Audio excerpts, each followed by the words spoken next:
In the heart of a quaint, forgotten village stood an old, weathered house. Its shutters creaked in the wind, and the ivy that had once been a delicate adornment now clawed its way up the walls, consuming the structure.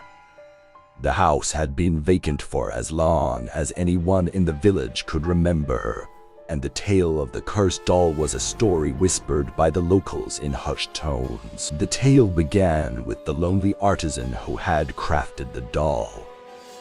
His name was Frederick, a man gifted with an otherworldly talent for creating lifelike figures from porcelain.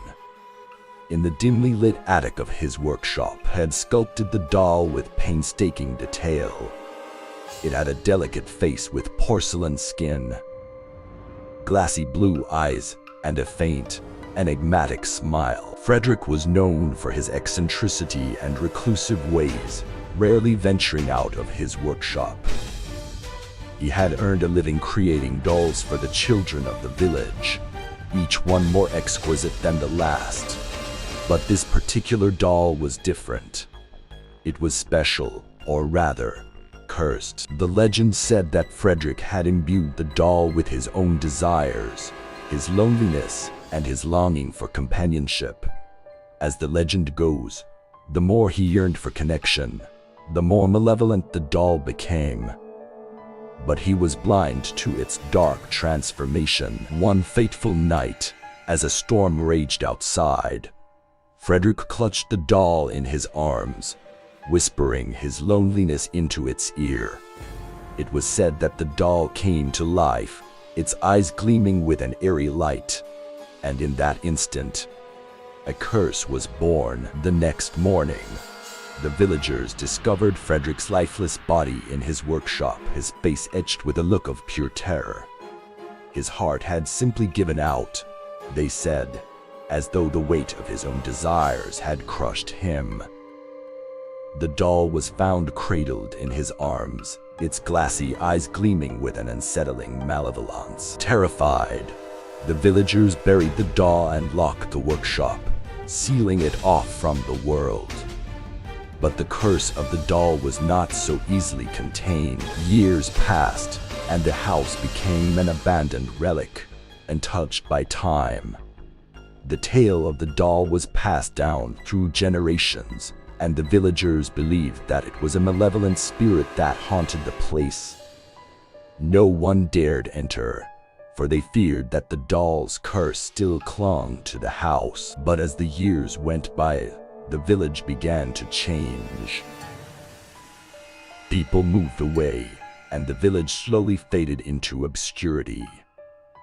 It was during this time that the house fell into the hands of the Harringtons, a family seeking a quiet place to escape the chaos of the modern world. Nathaniel Harrington, an antiques collector, was drawn to the old house's mysterious history. When he heard the story of the cursed doll, he couldn't resist the temptation to explore the house for hidden treasures. His wife, Isabel, and their young daughter, Amelia, were less enthusiastic but indulged him nonetheless. One crisp autumn day, the Harringtons arrived at the old house, a sense of foreboding hanging in the air. The front door groaned open, revealing a dimly lit interior. Cobwebs draped the corners, and dust covered the forgotten relics of a bygone era. Isabel clutched Amelia's hand as they followed Nathaniel through the labyrinth of rooms, each filled with forgotten memories. In the attic, Nathaniel discovered a dusty chest, and inside it, hidden beneath moth-eaten blankets, was the cursed doll. Its porcelain face glimmered with a sinister light, and its eerie smile seemed to beckon Nathaniel closer. He was drawn to it, inexplicably compelled to take the doll with him. Isabel, however, sensed the malevolence that seemed to radiate from the doll. "Leave it," she pleaded, but Nathaniel was adamant. "Think of the stories, Isabel," he said, his excitement getting the better of him. "This is a piece of history. We could write our own story." "Amelia, do you understand the implications?" giggled at the doll and reached out to touch it. Innocent curiosity seemed to be the trigger, for from that moment on, the doll's malevolence grew stronger. The Harringtons moved into the old house, and that's when the misfortunes began.